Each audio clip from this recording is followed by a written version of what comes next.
Bienvenue au GAEC du Coudray. Nous sommes à Civray dans le Cher, à côté de Saint-Florent-sur-Cher, en pleine zone de Champagne-Berrichonne, donc en GAEC à 2 associés. L'exploitation du GAEC du Coudray est située à 20 km au sud-ouest de Bourges. Elle a une superficie de 284 hectares de grandes cultures et de 5 hectares de vignes. Nous exploitons aujourd'hui 120 hectares de céréales à paille, une cinquantaine d'hectares de protéagineux fourragers, ensuite une cinquantaine d'hectares de légumes de plein champ, une vingtaine d'hectares de tournesol et puis 30 hectares environ de luzerne destinés à faire des fourrages.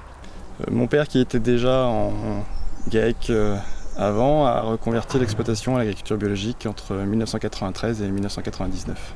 Historiquement, nous avons commencé avec une quinzaine à une vingtaine d'hectares de maïs doux. Et depuis 2009, nous avons introduit d'autres cultures suite à la demande des conserves du Blésois, à savoir des petits pois de conserve, des haricots verts et des flageolets. Le principe de base de notre rotation, c'est d'alterner une paille ou une légumineuse ou un maïs et une légumineuse.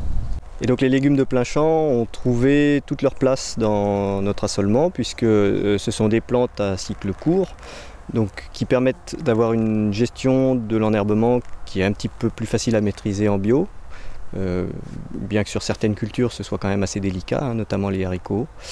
Et ensuite, plante à cycle court veut dire aussi qu'elle libère le sol plus rapidement à l'automne et donc permettent de semer une céréale à la suite dans de bonnes conditions.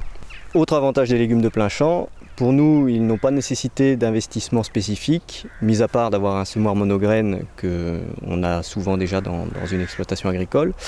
Une bonne bineuse aussi pour le désherbage. Et après, il faut savoir que toute la partie récolte, dans notre cas, est assurée par la conserverie. Et donc, ces travaux, nous n'avons pas à les assurer nous-mêmes.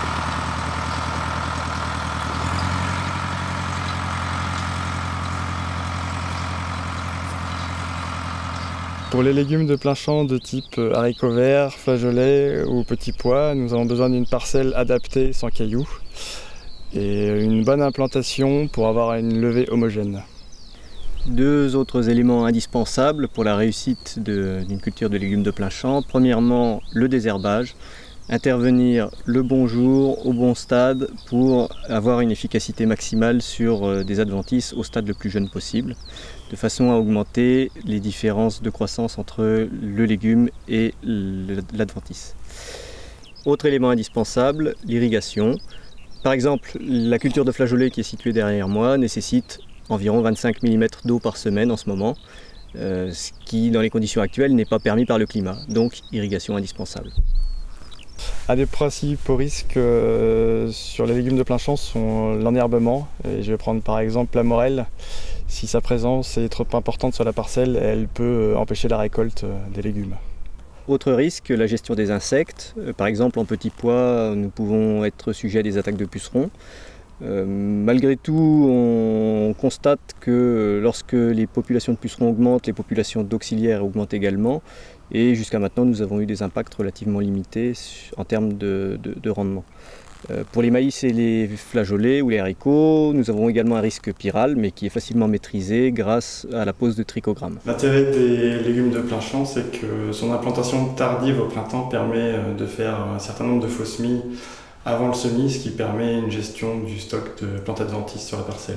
Autre intérêt, l'intérêt économique, puisque dans notre cas, nous sommes dans des productions sous contrat pour la totalité de nos légumes de plein champ.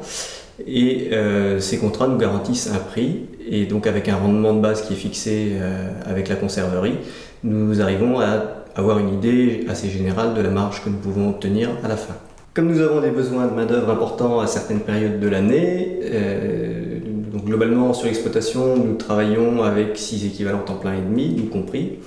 Nos besoins en main-d'œuvre étant importants pour les autres productions à part les légumes de plein champ, nous bénéficions du coup pour les légumes de plein champ aussi de cette main-d'œuvre qui nous permet d'intervenir au bon moment quand le besoin s'en fait ressentir dans les parcelles. Au niveau commercial, nos légumes de plein champ sont commercialisés par Doci Bio. Donc nous sommes regroupés en organisation de producteurs avec d'autres producteurs de la région et même au niveau national. Nous fournissons à Doci des légumes en bout de champ. Eux sont chargés ensuite du nettoyage, du conditionnement, de la commercialisation de ces productions. Nous fonctionnons aujourd'hui sous forme de contrat avec notre industriel et ces contrats sont reconductibles d'année en année avec des perspectives qui sont en augmentation depuis les 4 ou 5 dernières années. Aujourd'hui, il y a encore de la place pour des producteurs de légumes de plein champ. C'est des productions qui sont assez techniques, mais les portes sont ouvertes pour ceux qui veulent se lancer dedans. Oui, au contraire. Agronomiquement, c'est des cultures qui sont intéressantes. Économiquement, elles le sont aussi. Producteur de légumes de plein champ, pourquoi pas vous ?